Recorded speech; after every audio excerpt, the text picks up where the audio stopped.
Hey everyone, this is Tim from Your Six Studios. Today in this video, I'm going to show you how to manually change the name of your Nintendo Switch so it's easy to identify.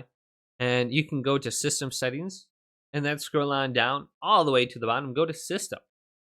And then we can go to Console Nickname. So mine is Timbo Switch, similar to Timbo Slice. So we can press B and then we can delete some of this. So let's just go Timbo Slice maybe. So let's press Y and space, and then go to slice. And it'll be very easy to recognize now whenever we have multiple switches around, or you just want to go ahead and change it. So I typed that in wrong. Let's go to slice and press plus. And then my switch's name should be Timbo Slice now. Easy as that.